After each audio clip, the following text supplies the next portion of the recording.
Hello दोस्तों, कैसे हैं आप लोग। मेरा नाम है प्रवीण और मैं आज आपको सुनाने जा रहा हूँ एक बहुत ही बेहतरीन कहानी जो कि आज के समय में प्रासंगिक भी है। दरअसल ये कहानी मेरे एक गुरुजी हैं, उन्होंने मुझे कभी सुनाई थी और मुझे लगा कि आप लोगों के साथ साझा करना ठीक रहेगा।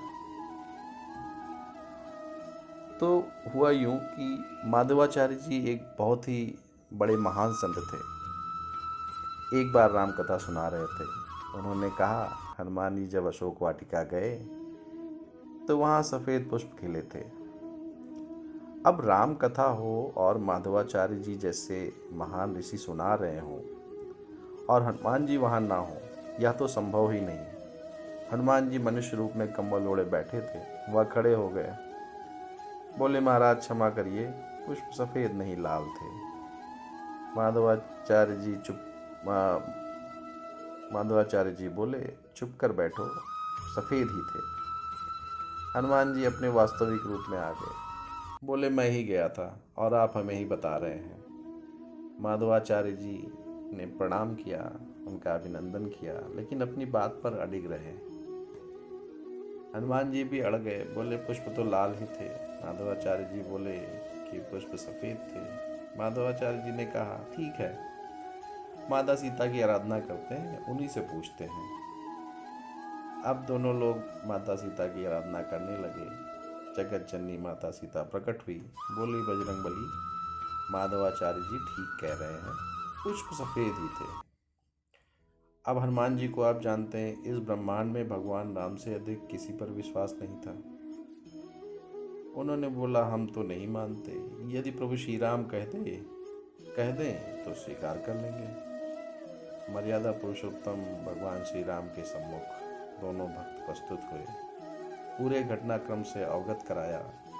भगवान मंद मंद मुस्कुराने लगे, अपने चरणों के पास बैठे हनुमान जी के सिर को सहलाते हुए बोले, वत्स, पुष्प तो सफ़ेद ही थे, लेकिन तुमने देखा लाल ही था।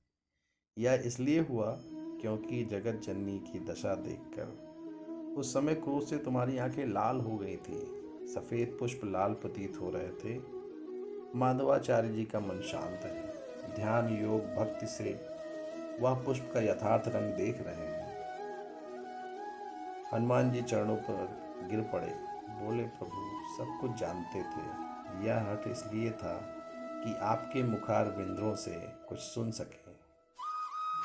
तो यह थी एक छोटी सी कहानी हनुमान जी की भक्ति भगवान श्री राम के प्रति।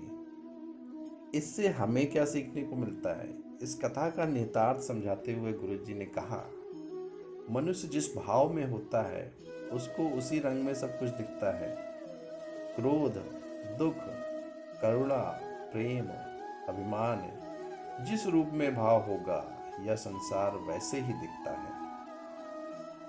तो दोस्तों, ये कहानी आज के समाज में मैं अपने आप से या समाज के साथ में इसको जोड़ पाया और मुझे लगा कि आप लोगों के साथ साझा करना उचित रहेगा। आप लोगों को ये कहानी कैसे लगी, ये आप ज़रूर शेयर करें। आप कमेंट में अपने विचार रखें और अगर आपको ऐसी कहानियाँ भविष्य में भी सुननी है तो आप जो है चैनल को सब्सक्राइब करें और वीडियो को लाइक करें।